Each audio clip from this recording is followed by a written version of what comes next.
प्रिय विद्यार्थियों, आज हम ब्रिटिश संसद की प्रभुसत्ता एवं इसकी सीमाएं क्या हैं इसके बारे में अध्ययन करेंगे। संसदीय संप्रभुता ब्रिटिश संविधान की एक प्रमुख विशेषता है। इसका आशय है कि ब्रिटिश संसद कानून निर्माण की सामान्य प्रक्रिया के आधार पर ही सभी विषयों के संदर्भ में कानून का निर्माण कर सकती है। इसके द्वारा निर्मित कानून को किसी के भी द्वारा चुनौती नहीं दी जा सकती। सैद्धांतिक दृष्टि से कानून निर्माण के क्षेत्र में ब्रिटिश संसद को प्राप्त इस असीमित शक्ति को ही संसदीय संप्रभुता कहा जाता है। ब्रिटिश संसद के संदर्भ में J.A.R. Marriott, sir Edward Coke, Blackstone, ऑग, sir Matthew Hale, de Tocqueville आदि विद्वानों ने इसके संप्रभुता का बखान किया है और इसके जो बारे में कहा है कि इसका क्षेत्र इतना सर्वोपरि और पूर्ण है कि इसकी कोई सीमाएं नहीं बांधी जा सकती। आइए हम देखते हैं कि किस प्रकार से संसद की कानून निर्माण के क्षेत्र में असीमित शक्ति का प्रयोग करती है। सर्वप्रथम तो हम देखें कि ब्रिटिश संसद जो है वो विधि निर्माण की एकमात्र सत्ता है। जब किसी देश में संघात्मक शासन को अपनाया जाता है तब संविधान के द्वारा ही कानून निर्माण की शक्ति संघीय व्यवस्थापिका एवं राज्यों की व्यवस्थिकाओं के बीच विभाजन कर दिया जाता है तथा संघीय व्यवस्थापिका या केंद्रीय व्यवस्थापिका को सभी विषयों पर कानून निर्माण का अधिकार नहीं होता।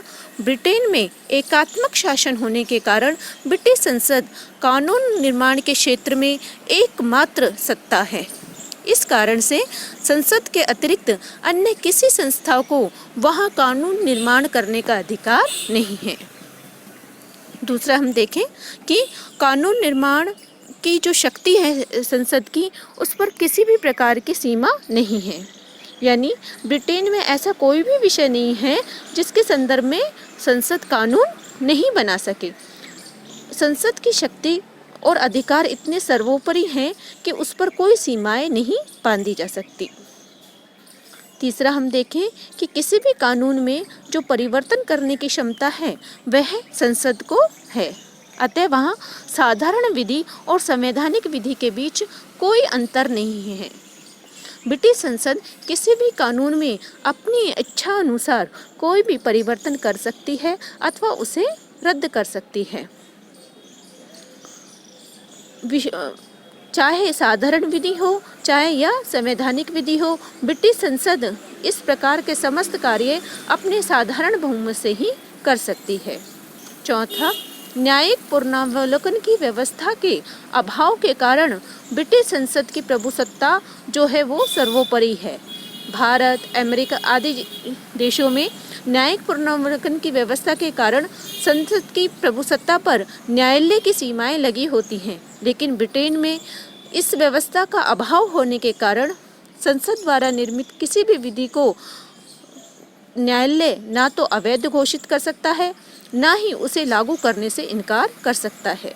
संसद द्वारा निर्मित प्रत्येक कानून ब्रिटिश न्यायालयों सहित ब्रिटेन की प्रत्येक सत्ता के लिए अनिवार्य रूप से मान्य है।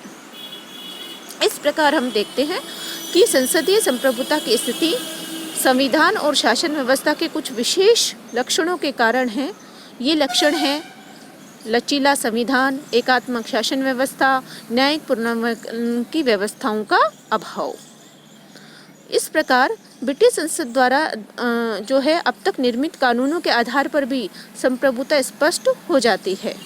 सन 1717 में सप्तवर्षीय कानून द्वारा लोक सदन की अवधि 3 से बढ़ाकर 7 वर्ष कर दी गई तथा 1915 के संसदीय अधिनियम के द्वारा इसका कार्यकाल 5 वर्ष कर दिया गया। इस प्रकार 1911 और 1949 के संसदीय अधिनियम द्वारा लॉर्ड सभा की शक्तियों को सीमित कर दिया गया। इस प्रकार हम देखते हैं कि ब्रिटिश संसद कानून निर्माण के क्षेत्र में जो है वो सर्वोच्च अधिकार रखती है, किंतु प्रत्येक वैधानिक या राजनीतिक तथ्य सत्य नहीं होता। व्यवहार में जो है वो संसद की प्रभुसत्ता पर अनेक प्रकार के प्रतिबंध हैं, जिनमें हम देखते हैं सबसे पहला है जनमत।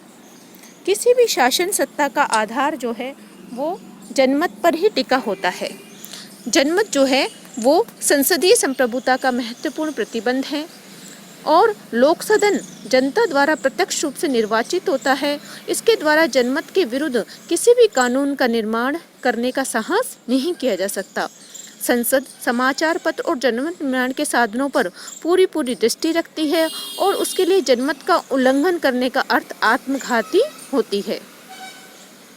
किसी भी महत्वपूर्ण विषय पर स्वयं निर्णय लेने की अपेक्षा संसद उसे निर्णय लेने के लिए जनता के समक्ष प्रस्तुत करती है। इस प्रकार जो है वो जनमत जो है वो ब्रिटिश संसद पर एक अंकुश रखने का काम करता है। दूसरा हम देखते हैं नैतिक बंधन।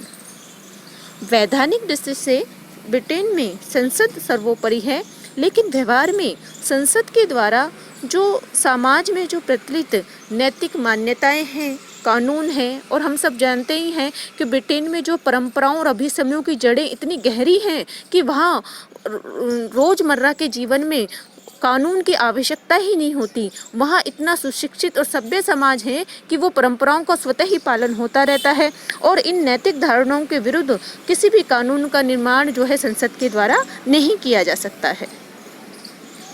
इसी तरह जो है विधि का शासन है। विधि का शासन से आशय यानी ऐसा शासन जिसमें कानून के समक्ष सभी व्यक्ति समान होते हैं। विधि का शासन और संसदीय प्रभुसत्ता परस्पर आश्रित तथा संबंधित है। विधि का शासन संसद की प्रभुसत्ता पर एक प्रतिबंध भी है। यदि ब्रिटिश संसद विधि के शासन का उल्लंघन करती है तो लगभग वैसी ही जन प्रतिक्रिया होगी जैसी गंभीर प्रतिक्रिया किसी शासन के द्वारा मौलिक अधिकारों के उल्लंघन पर हो सकती है। प्रदत्त व्यवस्थापन वह व्यवस्था है कि जब संसद के पास कानून निर्माण का कार्य अधिक होने पर संसद कानून की केवल मोटी रूपरेखा निर्धारित कर देती है और इस विषय में विभिन्न नियम और उपनियम बनाने का कार्य प्रशासनिक विभागों को सौंप दिया जाता है। यद्यपि यह सब संसद के अधिनियम के अनुसार ही होता है, परंतु ब्रिटेन में कई हजार नियम उपनियमों पर संसद का कोई नियंत्रण नहीं होता, क्योंकि व्यवहार में प्रदत्त व्यवस्था जो है वो इस संबंध में कानून बनने में और उसमें जो कार्यपालिका का जो है मुख्य भूमिका होती है और उस पर संसद जो है उसका कोई नियंत्रण नहीं चलता। इसी कारण प्रदत्त व्यवस्थापन से भी संसद की संप्रभुता सीमित हो जाती है। और सबसे अंतिम में हम देखें तो वो है अंतर्राष्ट्रीय कानून। अंतर्राष्ट्रीय कानून वह कानून है जिसको सभी सभ्य राष्ट्रों ने अपनी सहमति प्राप्त की है। उसने हमारे देश की भी सहमति प्राप्त कर ली है। अतः ब्रिटिश संसद अंतर्राष्ट्रीय कानून के विरुद्ध किसी भी प्रकार के नियम का निर्माण नहीं कर सकती है।